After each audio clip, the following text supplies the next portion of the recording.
Hi friends, hello. Welcome to Crack UPSC CSC with India's largest e-learning platform, online learning platform, Unacademy. This is Kiran Anishetty, Faculty for Polity, Political Science, Public Administration and Ethics. Friends, today we are going to discuss very important topic for our mains, GS, Polity as well as Ethics paper, that is analysis of preamble to the Constitution of India. Friends, many UPSC aspirants, they tend to commit this monumental blunder. They undermine the significance and importance of preamble.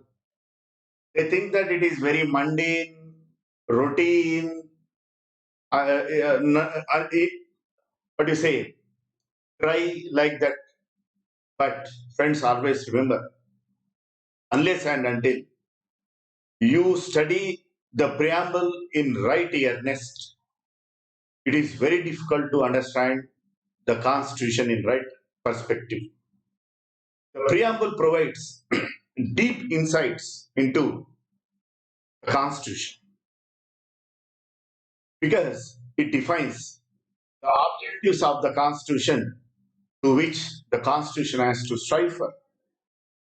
At the same time, this topic is very important for ethics paper point of view. You may be wondering, preamble is part of polity paper. How come preamble comes into the picture of ethics paper? In ethics, you have one topic called philosophical basis of governance. That means what should be the philosophy of the government or the administrative apparatus. And this philosophy is enshrined in preamble. This is how preamble is of utmost importance for GS paper polity and issues in governance as well as ethics paper. In ethics paper, especially for case studies, where we need to substantiate our answers and the ideals that have been enshrined in the preamble, they provide the valid reasons how the administrator should behave with the ordinary citizen, for what objectives it should work, etc. Next, friends, in this class, we will discuss this very important topic. What you will get from an academy? Daily live classes, live tests and quizzes, structured courses, unlimited access to videos on UPSC. And you can prepare with top educators, Roman Saini, Mrunal Patel, etc. You will get the videos on the subjects both for prelims as well as mains, such as polity, history, economy, ethics, governance, etc. You can subscribe for 12 months, that is 44,000. And if you use my promo, that is capital KIRAN, you will get 10% discount, that is 3,667 discount you will get. And if you go for 24 months, just for 64,000, you will get 24 months subscription. In this 64,000, you will get the 10% discount if you use my promo, that is capital KIRAN.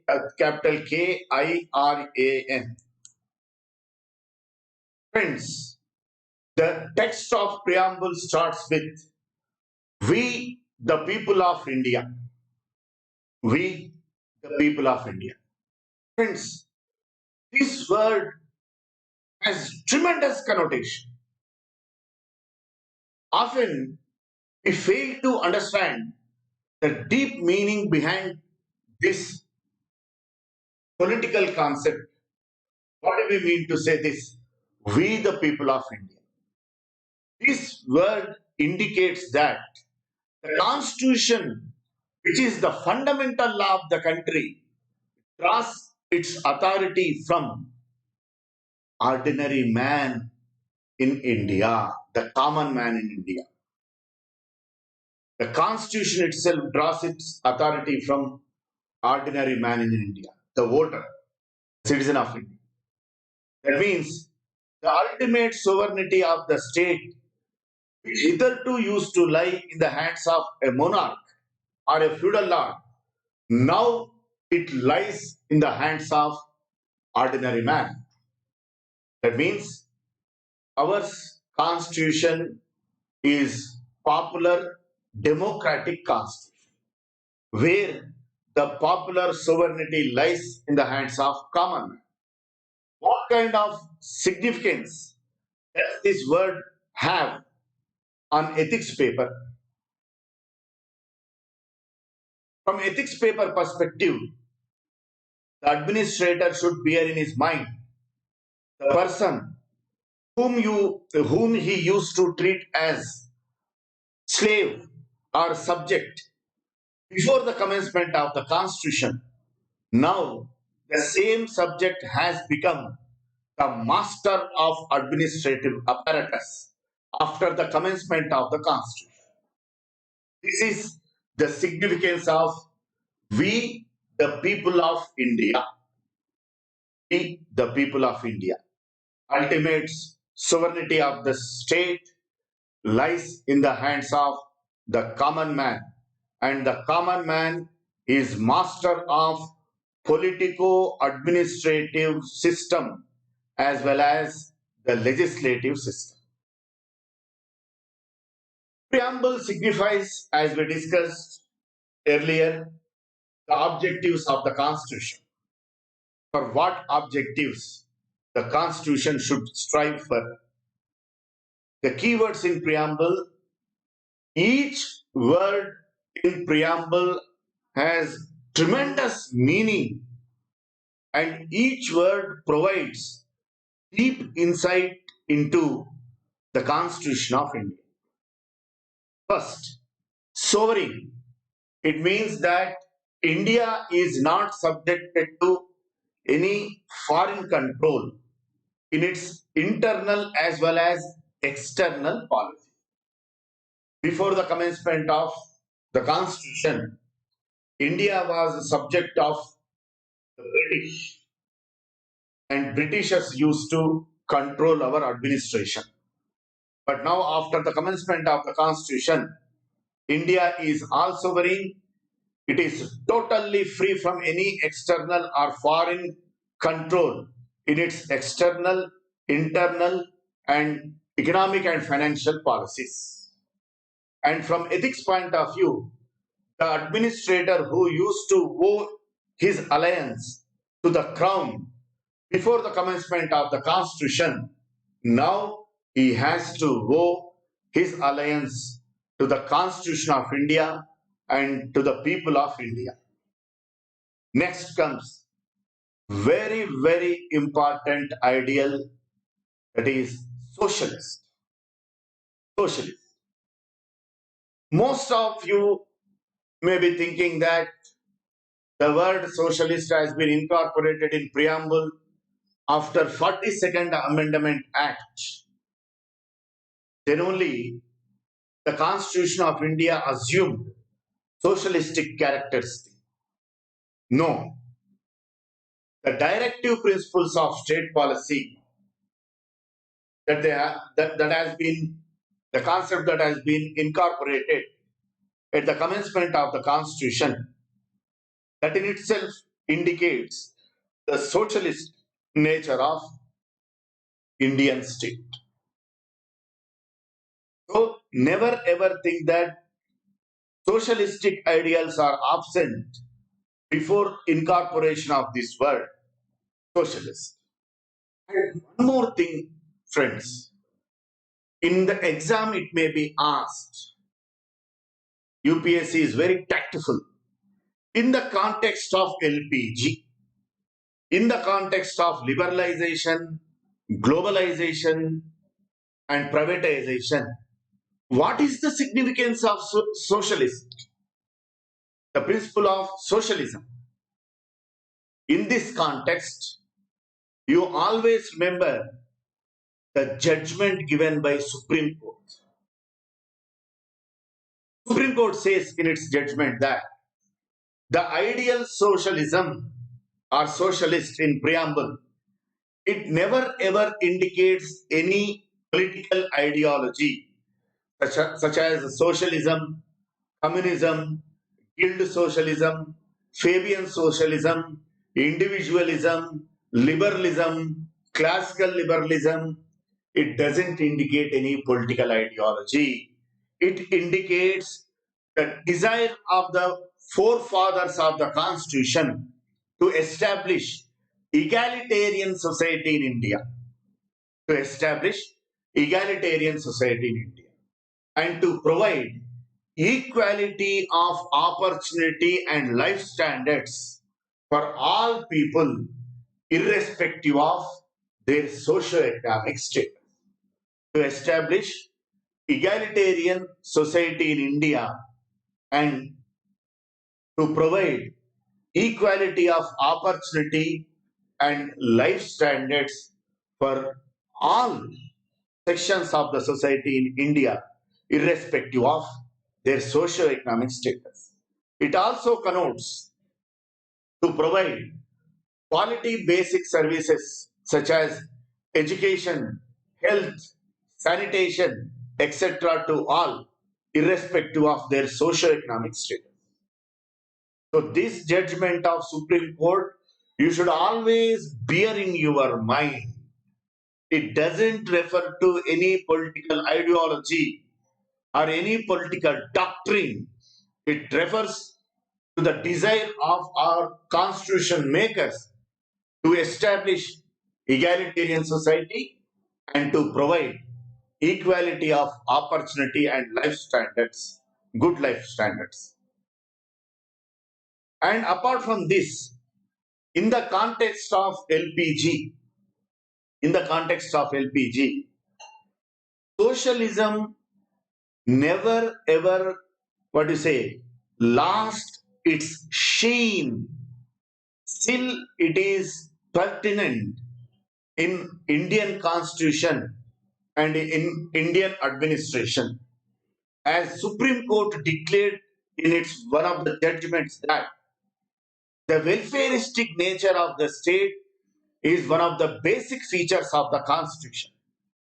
Welfareistic nature of the state is one of the basic features of the constitution. That means even parliament with its 100% majority in both the houses of the legislature, union legislature, cannot amend this nature of the constitution. So in the context of LPG, the composition of economy may change. The composition of economy may change. That is, the composition of public sector and private sector. But the welfareistic nature, the welfareistic programs and policies of the government will never ever fade away. That always you bear in your mind. These points are very, very important for your mains, general studies, polity, issues in governance, general studies paper ethics, as well as general essay. So socialist, it means to establish egalitarian society, to provide equality of opportunity and status, to provide quality of life standards, then to provide quality basic services such as education, health, sanitation, etc. to the people of India, irrespective of their socio-economic status. That is the significance of this word socialist in our preamble. Next comes secular. Secular means the state will not have its own official religion. All the religions will be given equal respect. This word secular has also been incorporated in our preamble by 42nd Amendment Act. But even before incorporation of this great ideal secular in our preamble, the secular nature of the Constitution has been in existence ever since we adopted our Constitution, ever since we enforced our Constitution. From the given fact that the right to freedom of religion that we have from Article 25 to Article 30, right to freedom of religion has been elaborately discussed in these articles right from Article 25 to 30. In nowhere in the world, in any democratic constitution, हम हिंदी में बोलते हैं ना, डंके की चोट पे कह सकते हैं, we can say with emphatic claim that no democratic country on the earth has ensured the freedom of religion in so elaborated manner. What are the, what you say, individual right to freedom of religion that has been incorporated in Article 25? What will be the right to freedom of religion for each religious denomination, religious group that has been incorporated in Article 26? No individual will be forced to pay tax to promote any religion. Then Article 28, it provides freedom from religious instruction in educational institutions. Then Article 29 and 30, they provide cultural and educational rights for minorities. Article 30 gives more protection to the minority educational institutions than the majority educational institutions. Then what to say? So we should really be proud of our constitution that it gives so much of, what you say, importance for freedom of religion. So these twin ideals, socialist and secular, have tremendous impact on our administrative system.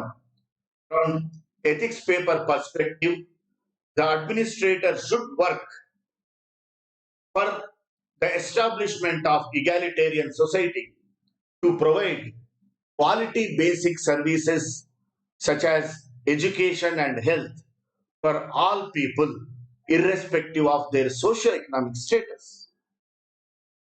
As Fredrickson says in New Public Administration, the administrator should work not only for the downtrodden, but also he should openly side with the downtrodden. This is what the ideal, the socialist, what you say, motivates the administrators of India to work for the welfare of the people, to work for upliftment of the downtrodden sections of the society. That's why, if you remember in GS paper, you have specific topic that is civil service activism, like judicial activism. What is this civil service activism? Civil service activism means he should openly side with the downtrodden and he should be motivated by the ideals and objectives that have been incorporated in the preamble. He should be enthused with the lofty ideals that have been enshrined in the preamble. This is what enjoins upon the administrator, this great ideal socialist and secular. The administrator, while dealing with the people from other religion, he should not exercise any kind of bias against them, and he should not exercise any bias in favor of his own religion. He should be perfectly neutral. He should be guided with universal acceptance and universal tolerance. What Swami Vivekananda says in his one of Chicago speeches. The greatness of India, people of India, is that people of India are enthused and brimmed with these great twin ideals, universal acceptance and universal toleration. So this is how these great ideals have significance from GS polity and issues in governance on one hand and ethics paper on the other hand. Then comes the word democratic. Democratic, it means the ultimate sovereignty of the state lies in the hands of the common man. The ultimate sovereignty of the state lies in the hands of common man. That is the meaning of democratic. And we adopted parliamentary form of government.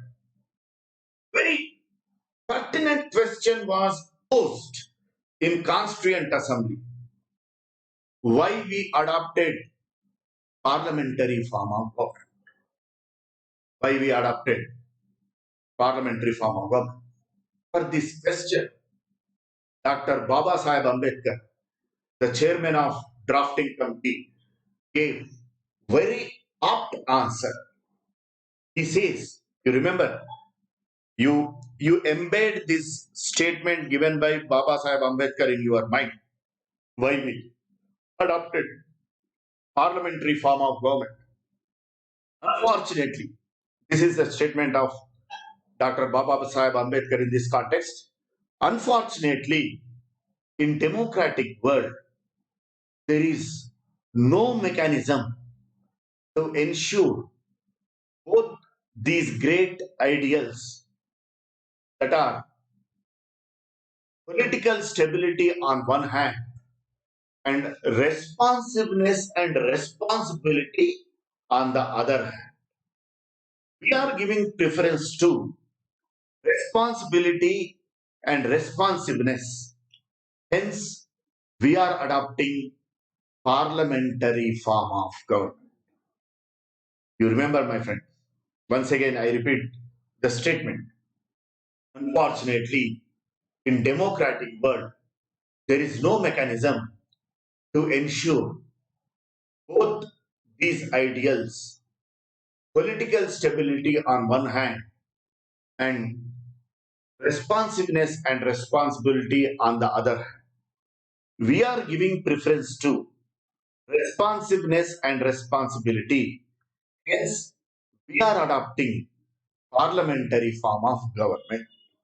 That means in presidential form of government, political stability will be more because the president cannot be removed from his office unless and until the impeachment motion has been passed in the legislature, which is very difficult process compared to no confidence motion by which the executive can be removed from the office in parliamentary form of government.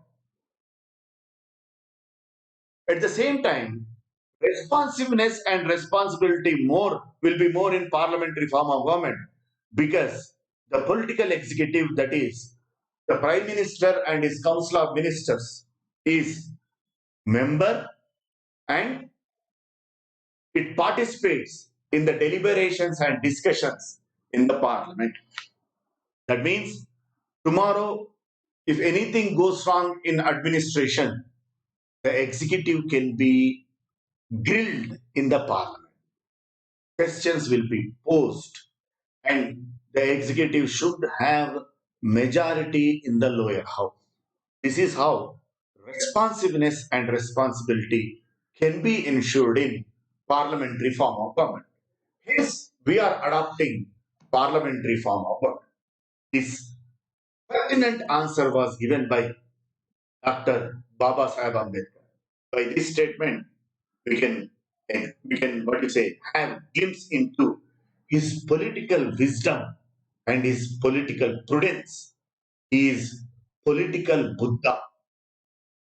Even today, our democracy is very successful compared to the newly independent countries aftermath of World War II. And we owe our gratitude in this regard to Dr. Baba Saheb Ambedkar. Then comes the great ideal republic. This question was asked in recent times in UPSC mains, republic. We mundanely mug up. The thing is that we commit this blunder the way in Three Idiots picture, Chatur mugups everything. We also try to mug up everything. Republic means head of the state is elected without understanding the connotation, the great ideal behind the concept. We try to mug up. No, friends, don't do that. UPSC is all about understanding the concepts. If you are thorough with the concepts, you can crack the exam. You can deal with the manuals and tactics of UPSC in right now. But if you go on mugging up the things, I guarantee you that UPSC will crack you. You won't be able to crack UPSC, but UPSC in turn will crack you. In order to crack UPSC, you have to be thorough with concepts. Republic, head of the state is elected, yes. But what is the real, purport behind this great idea, republic? One question I pose to you: why most of socialist and communist countries use republic in front of the names of their countries, like Republic of China, Republic of North Korea, Republic of Cuba, Republic of Vietnam? In what way republic got to do with communist countries and socialist countries? Can you guess? Can you guess? It is democratic ideal, no? Originated in France with French Revolution. In what way republic got to do with socialist and communist countries? Head of the state is elected, political offices are open to all. Of the third point, absence of any privileged classes in the society. Absence of privileged classes in the society. Republic means classless society. There will not be any privileged class in the society. Like earlier we used to have kings, queens, aristocracy, feudal lords, who used to treat them above the normal man, the common man, who used to treat themselves as above the common man. But republic means absence of privileged section in the society.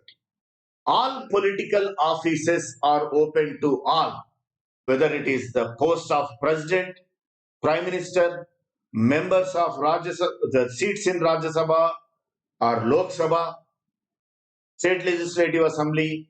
All public offices are open to all, irrespective of gender, caste, region, religion, etc. That is also one of the important, meaning of republic. And head of the state is elected anyhow. We know that. In what way the great ideal republic has significance on administration from ethics point of view. From ethics point of view, republic means the administrator should not assume himself as he belongs to some privileged section in the society. Most unfortunate thing in Indian administration, still our administrators carry colonial hangover and feudalistic mentality. What Mohit Bhattacharya says, My Bap culture. That's why Sardar Vallabhai Patel, in his epoch-making speech to first batch of IAS probationers in 1948 in IAS training school, Metcalfe House, New Delhi, says, you should shed off this colonial mindset and feudalistic mindset because feudalistic mindsets cannot handle democratic systems. So, this concept of republic should be ingrained into the blood of the administrators in Indian administration. This is the significance and impact of republic on the administrators from ethics paper point of view. Then comes justice. Justice, actually it originates from Latin word jus, G-U-S. That means how to bring people together, to cement the people together. And justice has three manifestations, three connotations: social justice, economic justice, political justice. Social justice, to strive for equality in society, to ensure equality of opportunity in for all people, all sections of the society, to remove all kinds of social and economic equality in the society.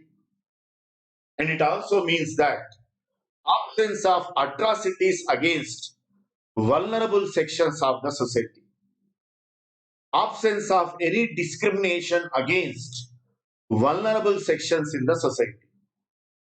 So that is social justice. Strive for socio-economic equality in the society, absence of atrocities, preventing the atrocities against vulnerable sections in the society such as SCs, STs, the poor, the children, women, etc. Economic justice refers to equitable distribution of material resources of the nation. As far as possible, the state should strive for equitable distribution of material resources of the nation. Then it should prevent accumulation, concentration. The state should prevent concentration of means of production in a few hands. The state should strive for prevention of concentration of means of production in a few hands. That is economic justice. Then what is political justice? It means equal political rights. Equal political rights means equal citizenship. Whether he is a plumber or a prime minister, every citizen will have only single vote. Single vote. And universal adult franchise. Voting right for men, women, the poor, the downtrodden sections of the society. Universal adult franchise. Availability of fundamental rights. Universal adult franchise, equal citizenship rights, then availability of fundamental rights. All public offices are open to all. All public offices open to all. That comes under political justice. Then liberty of thought, expression, worship and faith. The connotation on administrative system, what kind of impact and significance do these lofty ideals, liberty and justice will have on administrative system. The administrator should strive for social justice, economic justice and political justice, and he should ensure liberty of thought, expression, faith and worship. Then comes another lofty ideal in our preamble, that is fraternity. We know that most of us know that fraternity means fostering universal brotherhood. But this grand edifice of universal brotherhood is depend on the cardinal principle, that is respecting the dignity of an individual human being, whether he is a plumber, auto rickshaw wala, or whomever it may be. We should respect his dignity, individual dignity. That is the basis of democracy. Respecting the dignity of an individual, irrespective of his socio-economic status. Friends, you know, A.M. Munshi, one of the members of drafting committee, while describing the significance and importance of this lofty ideal in Constituent Assembly, he says, you remember, you bear this statement of K.M. Munshi in Constituent Assembly in your mind. He says that while incorporating this lofty ideal fraternity, the Constitution of India ensures not just political democratic setup, but in fact, it considers the dignity of an individual is sacrosanct. The dignity of an individual is sacrosanct. Once again, I repeat the statement given by K.M. Munshi in Constituent Assembly. By incorporating this lofty ideal called fraternity, the Constitution of India not only ensures mere democratic political institutions, but it considers the dignity of an individual is sacrosanct. That means the Constitution of India never strives for the facadistic democratic institutions such as parliament, assembly, or what do you say, prime ministership, his cabinet, the president, not just this mere democratic political setup as mere facade, but it considers the dignity of an individual, irrespective of his socio-economic status, as sacrosanct, which is the cornerstone of the entire edifice of democracy. Whether it is presidential form of government, parliamentary form of government, federal form of government, unitary form of government, direct democracy, or indirect democracy. This is the greatness of our constitution makers. This is the greatness of our constitution. This is the significance of our preamble. Hence, friends, never ever commit this blunder undermining the importance and significance of preamble. Then, what is the significance of preamble? K.M. Munshi says, preamble is horoscope of our constitution. Horoscope means what? Hindi में बोलते हैं ना जन्म कुंडली. Just by seeing our janam kundli, everything can be understood about that individual. Hence, this preamble gives the character and nature of our constitution. That's what K.M. Munshi says. And one of the members of Constituent Assembly, Pandit Bhargava, he says, preamble is of utmost importance. Preamble is the most important part of the Constitution. It is the jewel of the Constitution. It is heart and soul of the Constitution. It is heart and soul of the Constitution. Then the question arises whether the preamble can be amended. For the first time, this question arose in a case, Berubai Union case, Berubai Union versus India in 1960. In this case, the Supreme Court of India Even while accepting the importance of preamble, it ruled that preamble is not part of the constitution, hence it cannot be amended. But later on, in 1973, in famous Keshavananda Bharati case, Supreme Court ruled that preamble is of utmost importance.